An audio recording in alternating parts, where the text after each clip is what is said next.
कोलकाता की सड़कों पर बढ़ते आक्रोश के बीच डॉक्टर बिटिया को न्याय दिलाने की मुहिम दिन ब दिन जोर पकड़ती जा रही है और अब कोलकाता रेप और मर्डर केस में एक चौंकाने वाला खुलासा हुआ है। जी हाँ, एक ऐसा खुलासा जिसे सुनकर आप लोगों के पैरों तले जमीन खिसक जाएगी। और ये खुलासा किसी और ने नहीं बल्कि एक महिला ने किया है, जिसके बेटे का एक्सीडेंट हो गया था और वो उस रात अपने बेटे को लेकर आरजी कर अस्पताल इलाज कराने पहुंची थी। उसने उस रात ऐसा क्या देखा था कि वो उसी दिन डॉक्टरों से भीड़ गई थी, पर उसकी एक नहीं सुनी गई। इस खुलासे के बाद नकाब के पीछे के वो सारे चेहरे बेनकाब हो जाएंगे जो इस केस के असली गुनहगार हैं। अगर आप चाहते हैं कि डॉक्टर बिटिया को इंसाफ मिले तो वीडियो को लाइक करके कमेंट में वी वांट जस्टिस जरूर लिखिए, ताकि बिटिया को इंसाफ दिलाने की हमारी मुहिम ऐसे ही चलती रहे। और चैनल को सब्सक्राइब भी कर लीजिए ताकि इस केस से जुड़ी हर अपडेट हम आप तक पहुंचाते रहे। Kolkata trainee doctor rape case में रोज कुछ न कुछ चौंका देने वाले खुलासे हो रहे हैं। ट्रेनी डॉक्टर के पिता ने जो खुलासा किया है वो हैरान कर देने वाला है। इतना ही नहीं, डॉक्टर बेटी की डायरी से भी कई सनसनीखेज खुलासे हुए और आरोपी संजय रॉय के मोबाइल फोन से जो सबूत सीबीआई के हाथ लगे हैं वो जानकर आपका खून खौल उठेगा।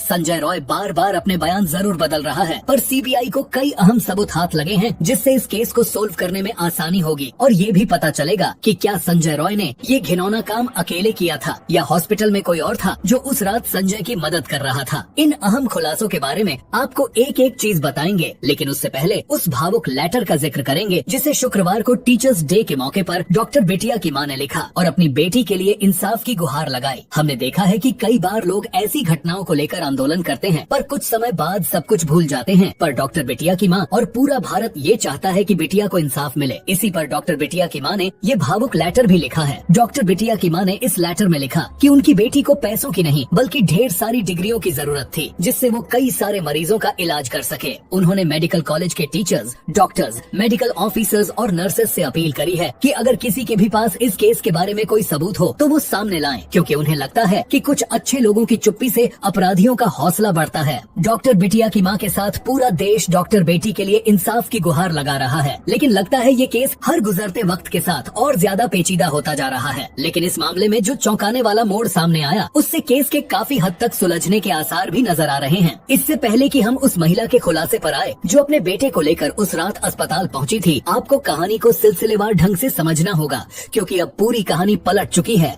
अब तक आपने जो सुना या देखा उसमें काफी लीपापोती हो चुकी है। आइए जानते हैं सच क्या है। संजय रॉय की गिरफ्तारी से पहले और बाद में जिस तरह एक के बाद एक वारदात की कड़ियां उससे जुड़ती चली गईं, उसने न सिर्फ वारदात के सच को बल्कि उससे संजय के कनेक्शन को भी बिल्कुल साफ कर दिया। 8 अगस्त की शाम से लेकर 8 और 9 अगस्त की दरमियानी रात को अस्पताल में ट्रेनी डॉक्टर का कत्ल करने और फिर अगले दिन खुद के गिरफ्तार होने से पहले तक सीसीटीवी कैमरों से लेकर मोबाइल फोन की लोकेशन, सीडीआर और चश्मदीदों के हवाले से उसकी जो गतिविधि सामने आई है वो चौंकाने वाली है। 9 अगस्त को डॉक्टर के कत्ल की खबर मिलने पर कोलकाता पुलिस ने मामले की जांच शुरू की थी। कोलकाता पुलिस ने सबसे पहले अस्पताल के इमरजेंसी बिल्डिंग और सेमिनार हॉल के इर्द गिर्द लगे सीसीटीवी कैमरों की फुटेज को ही खंगालना शुरू किया। इस कोशिश में उसे सेमिनार हॉल के इर्द गिर्द कम से कम 15 लोग नजर आए, जिनसे पुलिस ने पूछताछ की। चूँकि इन सारे के सारे लोगों का कत्ल के कोई लेना देना नहीं था, तो इन्होंने पुलिस के जवाबों का सही उत्तर दिया और शक के दायरे से बाहर निकल गए। लेकिन एक शख्स ऐसा था जो अब भी पुलिस की जद में नहीं आया था, क्योंकि वो वारदात को अंजाम देने के बाद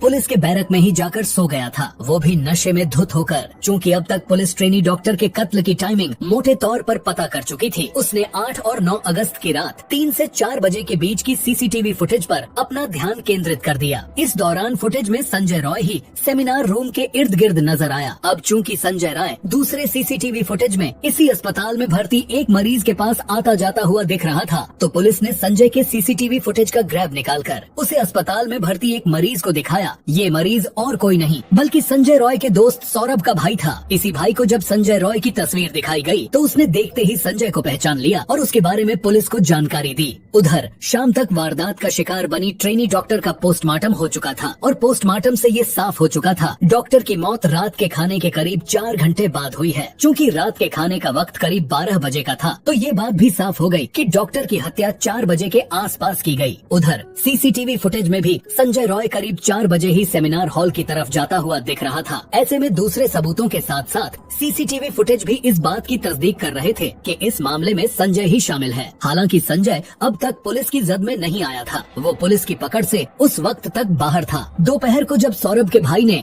संजय रॉय की पहचान कर ली, अब तक सौरभ को नहीं पता था कि पुलिस संजय को खोज रही है। इसी बीच उसने संजय को फोन कर दोपहर के खाने के लिए बुलाया। अभी संजय रास्ते में ही था, तब तक सौरभ को उसके भाई ने फोन पर ये जानकारी दी कि पुलिस अस्पताल के सेमिनार रूम में हुए डॉक्टर के रेप और कत्ल के मामले में संजय को ढूंढ रही है। ये सुनकर सौरभ हक्का बक्का रह गया। हालांकि संजय के पहुंचने पर सौरभ ने उसे लंच सर्व किया और साथ ही उसे बताया कि अस्पताल में हुई हत्या के सिलसिले में पुलिस उसे ढूंढ रही है। लेकिन सौरभ ये देखकर हैरान रह गया कि बेशिकन संजय ने सिर्फ मैं देखता हूँ कहकर बात टाल दी। इसके बाद उसने खाना नहीं खाया, लेकिन बैरक में पहुंचकर उसने फिर से शराब पी। इसके बाद फिर वहीं सो गया। कोलकाता पुलिस जब उसको ढूंढती हुई पुलिस के बैरक में पहुंची तो नशे में धुत वो वहीं सोता हुआ मिला। गिरफ्तारी के फौरन बाद ही उसने न सिर्फ अपना जुर्म कबूल लिया, बल्कि पुलिस से कहा मुझे फांसी दे दो। लेकिन ये सिर्फ गिरफ्तारी के वक्त की बात नहीं है। गिरफ्तारी के अगले दिन भी संजय रॉय के चेहरे पर कोई अफसोस नहीं था, बल्कि वो पूछताछ में बहुत आराम से सारी बातें कबूल कर रहा था। पुलिस को पूरी सीक्वेंस समझा रहा था। इस बीच पुलिस ने संजय के दोस्त सौरभ से भी पूछताछ की, जो वारदात से पहली रात उसके साथ था। सौरभ भी संजय की तरह ही एक सिविक वॉलंटियर है। उसने पूछताछ में पुलिस को बताया कि 8 अगस्त को उसने अपने भाई को इलाज के लिए आर्जी कर अस्पताल में भर्ती करवाया था। वो दोपहर को 1:30 बजे अपने भाई को अस्पताल में भर्ती करवाने के लिए अस्पताल के रिसेप्शन पर गया था। वहाँ उसने पूछताछ की और भर्ती हो जाने के बाद रात को 10:30 बजे वो फिर से अस्पताल पहुँचा। वहाँ संजय भी सौरभ के पास आ गया। इसके बाद सौरभ और संजय दोनों मरीज को अस्पताल में छोड़कर बाहर गए और उन्होंने शराब पी। इसके बाद दोनों पहले नॉर्थ कोलकाता में मौजूद रेड लाइट एरिया सोनागाछी गए। वहाँ सौरभ तो एक अड्डे के अंदर चला गया, लेकिन संजय बाहर ही खड़ा रहा। चूँकि संजय को सोनागाछी में अड्डे के अंदर जाने का मौका नहीं मिला। जब सौरभ बाहर आया तो दोनों ने शहर के ही एक दूसरे जिस्म फरोशी के अड्डे चेतला में जाने का फैसला किया। चेतला साउथ कोलकाता में है और सोनागाछी से इसकी दूरी करीब 15 किलोमीटर है। 8 और 9 की रात को दोनों सोनागाछी से निकल बाइक से ही चेतला पहुँचे, लेकिन यहाँ भी संजय को अंदर जाने का मौका नहीं मिला। यहाँ भी संजय का दोस्त सौरभ जिस्म फरोशी के अड्डे के अंदर गया था, लेकिन संजय बाहर ही खड़ा रहा।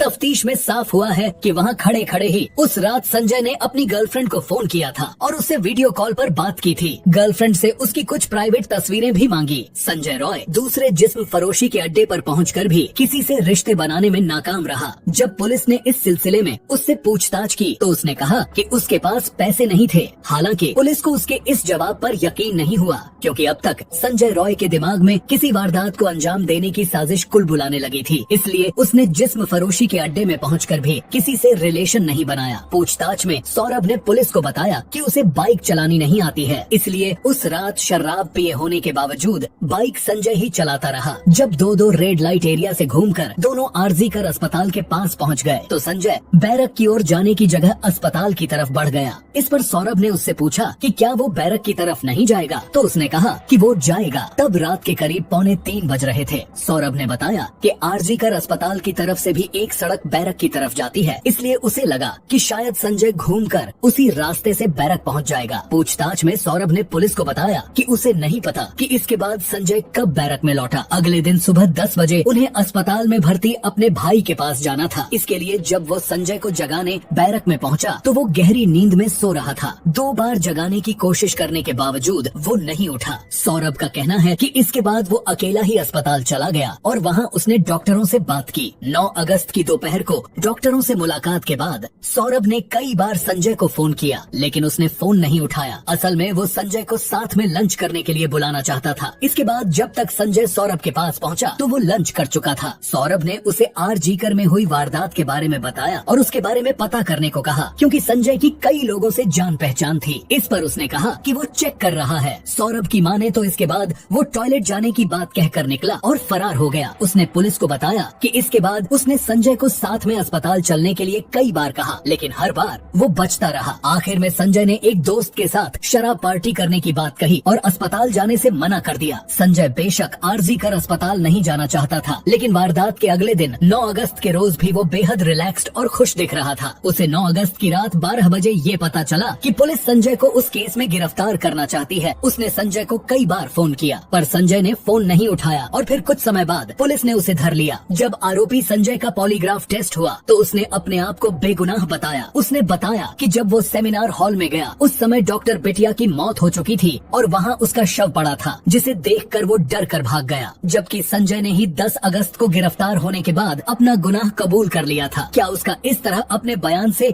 यू टर्न लेना इस बात की तरफ इशारा कर रहा कि उसे फंसाया जा रहा है? और क्या वह निर्दोष है, या फिर संजय रॉय अब जान चुका है कि वो अब नहीं बच सकता, इसलिए नई नई कहानी बना रहा है? वहीं सुकांत मजूमदार ने संदीप घोष पर गुरुवार को क्राइम सीन पर सबूतों के साथ छेड़छाड़ करने के भी गंभीर आरोप लगाए हैं। सुकांत मजूमदार ने एक डॉक्यूमेंट की कॉपी मीडिया के सामने पेश की, जिसने पूरे मामले को बेहद संगीन बना दिया। ये सरकारी कागज एक ऑर्डर था जिसे संदीप घोष ने उस घटना के ठीक अगले दिन जारी किया था। इस ऑर्डर में सेमिनार हॉल के रिनोवेशन का जिक्र था। सुकांत मजूमदार ने दावा किया कि ये ऑर्डर जानबूझकर जारी किया गया जिससे क्राइम सीन पर सबूतों के साथ छेड़छाड़ की जा सके। वहीं डॉक्टर बिटिया के माता पिता ने एक और खुलासा किया। उन्होंने पुलिस पर गंभीर आरोप लगाते हुए दावा किया कि पुलिस ने उनका साथ देने के बजाय उन्हें पैसे ऑफर किए। डॉक्टर बिटिया की मां ने कहा, जब मेरी बेटी का शव घर में रखा था तो पुलिस ने हमसे पैसे की डिमांड की। इन आरोपों से मामले में सस्पेंस और ज्यादा बढ़ गया है। इतना ही नहीं, डॉक्टर बिटिया के माता पिता का ये भी आरोप है कि पुलिस ने उनकी बेटी के अंतिम संस्कार में जल्दबाजी की। वहीं डॉक्टर बेटी के चाचा ने बताया कि पुलिस उनसे एक प्लेन पेपर पर साइन भी करवाना चाहती थी, लेकिन उन्होंने साइन करने से मना कर दिया और पेपर फाड़ दिया। न्याय की इस जंग में हर नया मोड़ केस को सिर्फ और सिर्फ उलझाता जा रहा है। हुगली के कोन नगर के रहने वाले 28 साल के विक्रम को गंभीर हालत में शुक्रवार को आरजी कर लाया गया था। विक्रम की मां कविता भट्टाचार्य के मुताबिक बेटे का ट्रक का एक्सीडेंट हुआ। वो गंभीर चोट आई थी,